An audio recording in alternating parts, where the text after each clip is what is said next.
Hi everybody. Yeah, we're talking about you. We're talking about you. Firstly, let me apologise for the noise. Let me apologise for, holy hell. Okay, so we'll try that intro again. Welcome to another episode of Dot's Diary. Apologies, there was no series last week. Long and short of it is, I just ran out of time. And with the Easter holidays, I was just like, Anyway, we're here now, and we've got quite a bit to catch up on because she's doing incredible. She's really doing incredible. I like to keep a tally of how we're getting on, and I've done it for all of my dogs. If we go out, for argument's sake, I took Hunt around the Pavilion Gardens. Like, he was a highly reactive dog at one time, couldn't get him out the front door, and we won 10-0, you know, so his score was, he'd passed 10 dogs with no reactions, and I do that as a habit for all of them. I make notes of that in my diary, and I'm doing the scores for Dots as well, and we've been level pegging for a lot of it. She's getting a lot of 2-2 scores, which is still an improvement, because when I first got her, it was just react to everything, don't think about it, just go, just react. So I'm really pleased to see that she's thinking a little bit more about her choices. And whilst we are still having reactions, a lot of them are things that a lot of reactive dogs would struggle with: being taken by surprise, people approaching too close, those damn off-lead dogs coming over. Dogs isn't that big of an issue, but then the people come with them, so that's where the reactions are happening. So on the whole, I'm really pleased with how she's doing out there. It's difficult to film. Obviously, you spend a lot of time hanging on to the dog, so it is difficult to film, but I've got a few bits of footage that you can see where she's checking stuff out, she's comfortable, she's under threshold, she's sniffing away on that floor, and we're really just installing that habit of whatever you see, stick your head down. I just need to go see what she's doing. 1 second.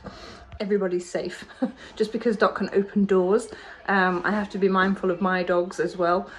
I think my dogs would be fine, and with the presence of her entering, I think she would get a big shock walking into a room and opening a door with 4 dogs behind it. You're definitely not ready for that yet, are you? No, you are not.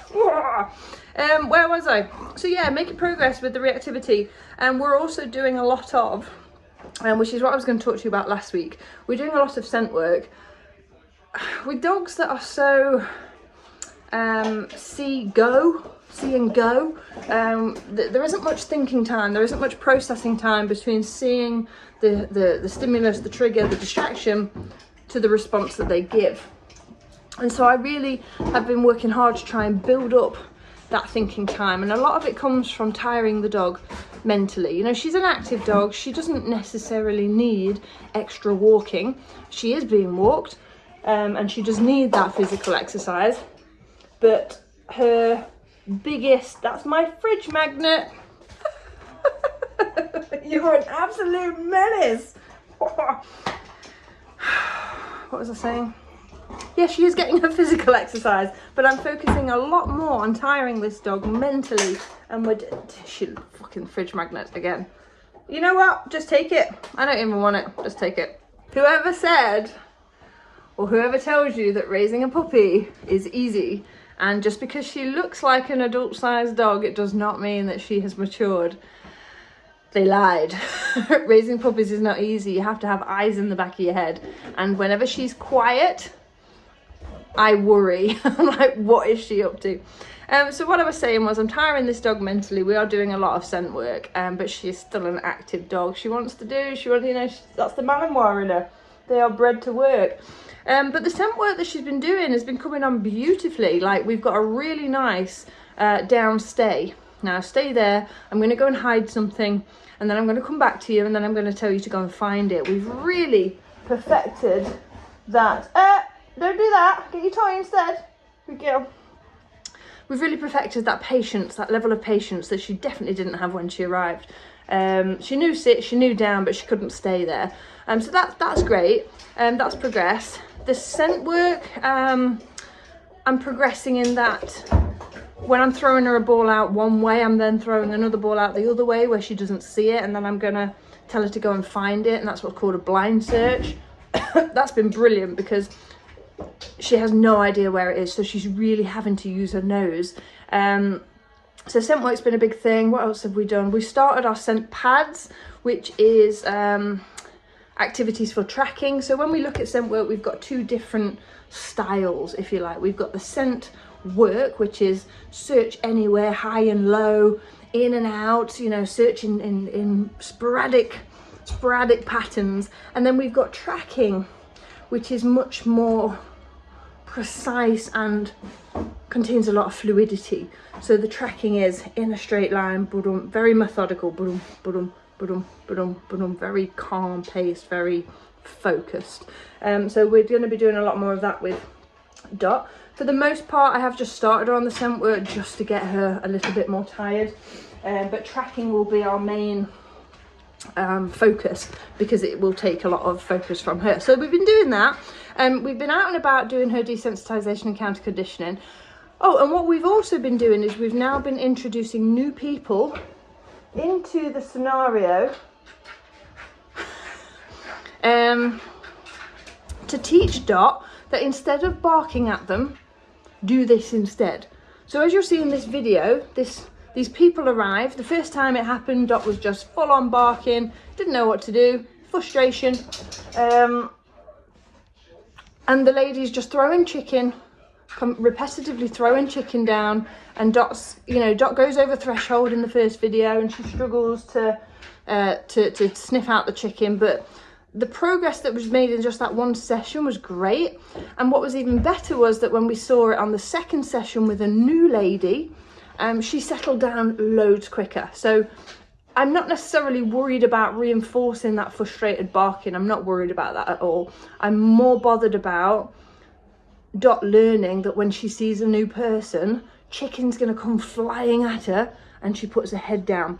She's just going to go, new person, where's the chicken?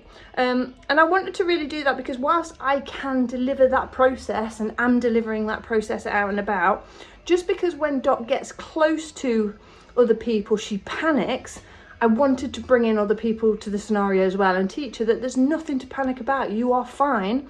Everything's good. The dog's gone quiet again. 1 second. Ball has been found. Everyone's intact. Everything's okay. So yeah, sorry for a lot of stop-starting. It is tricky filming with a puppy. My dogs are a lot older, so that when I film, they just learn to go and lie down and then they're just full on asleep, bless them. But with a young, active puppy, it is a little bit different. So that's what we've been up to with Dot this last couple of weeks. Still doing everything that we've been doing in the house. And that reminds me, actually, somebody asked me about the resource guarding. When's that episode coming up? And really, I was thinking about it. I was like, well, I'm doing it and I've explained it. And I just wanted to recite that because a lot of people think that, like, we've got this issue, we've got this resource guarding issue, I need to do more.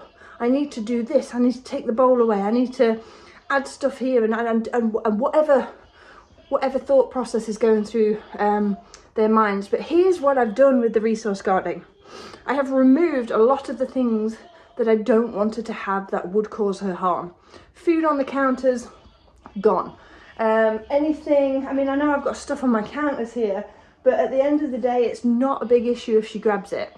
If she grabs that box there that I need to return to Amazon, doesn't matter. It doesn't matter. What I am keeping out of the way are the medications. They're up high.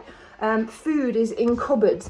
Things that are going to be dangerous for her have been removed. But on the whole, like with the resource guarding, she's fed in the crate. I'm now feeding her in her bowl at quite a close range. If you think when you put a dog into a crate, you're quite close to their face while you're locking the door up, and she can now handle me putting the food in, closing the door, telling her she's a good girl, and then I just walk away. I just leave her to it, but we've got her back in the bowl for a lot of her meals. I've done that mostly because I think whoever she's going to go to, they might want to feed her in a bowl. I am a big advocate for working for a lot of food.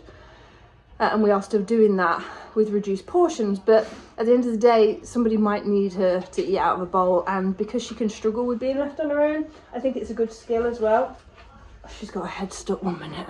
So yeah, the resource garden, we've just left her alone with the bowl, removed all the things that she can't have, and when she does get something, because sometimes she does, a box, not bothered about. My shoes, sometimes if I'm not giving her the attention that she wants, what I've noticed is she'll go and grab one of my shoes. So what I've done is I've removed the shoes that are of value to me, that I don't want her ruining or having a mouth round, and I've left shoes down that I'm not that bothered about. So if I see her go and get a shoe, she does this thing where she's like, I'll show you, I'm going to get your attention, and she goes and gets a shoe and she like taunts me with it, and like, yeah, what are you gonna do now? And I'm like, nothing, knock yourself out, see you later. And she's like, oh, what? But if she gets her toy, then I'm going to say, oh, what a good girl, bring it in, let's go. And that's working a treat. Like, we've had shoes down for a while now, and she's not bothered with them. She has gone and got her toy. So in terms of the resource guarding, that is pretty much all I'm doing. I'm not messing about fiddling or moving with her bowl. I have gone through a process of where I added stuff to her bowl, but actually feeding in the crate with her dinner and shutting the door on her has been absolutely fine. We've not needed to bother with that. And I just leave it with her. I think that's just an easy solution. She's happy with it, I'm happy with it, and I think whoever she goes to is going to be happy with it, as long as she's got her own space and she's not bothered while she's eating. I think that's going to be absolutely fine. And you can eliminate resource guarding like that, because the dog then learns that they don't have to guard it and that it is theirs. I think there will be a challenge that when we do introduce the dogs, that's another thing that somebody asks, how are you going on with introducing the dogs? My lot are going to be fine. Hunter regularly watches her out the back window now. Get your toy then. Get it. Get it. Fine, don't. Hunter regularly watches her out the back window now into the garden, and shows nothing but interest. Lily and Sky not bothered. Don't think I'll integrate Digger just because I just don't think it's worth it. But Dot's not ready. Dot is not ready. We are structuring, and I have got things in place. That's attention barking, and I'm not tolerating that. So I'm just going to ignore that. We've got things in place where I've been working on building up a handler for Dot, so that this handler, this friend of mine can walk her, which is going to then allow me to walk my dogs.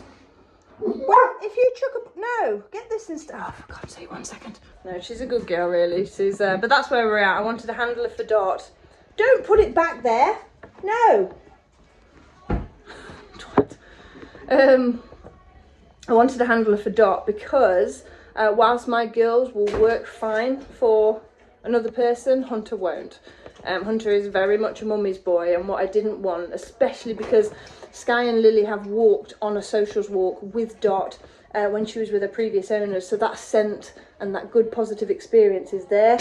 Hunter hasn't got that. Hunter hasn't, well, he has because he's been in the house with her, but he's not actually walked alongside her and seen her and watched her move and communicated with her. So I wanted to make sure that when we do that, Dot is happy with the new handler, the walker, the friend, and that Hunter is happy with Mum, and I can manage them, and you know, my mate's going to know what to do. She's worked with her own reactive dog, so we've got things in place that are building up to that moment. But at the minute the dogs are still separate. But all is good, everyone's happy, nobody's stressing out, nobody's like, there's a dog in the other room, what's going on? They're totally cool with each other in that sense. It's just that initial integration now, and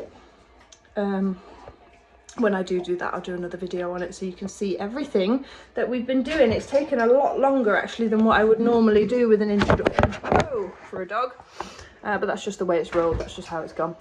Oh my goodness, I feel like we've covered so much today. So scent training, patience work, counter conditioning in new places, meeting new people, the process for that, and the resource guarding and how I've been handling and doing what I've been doing there. Yeah, as always, Dot's looking for a new home.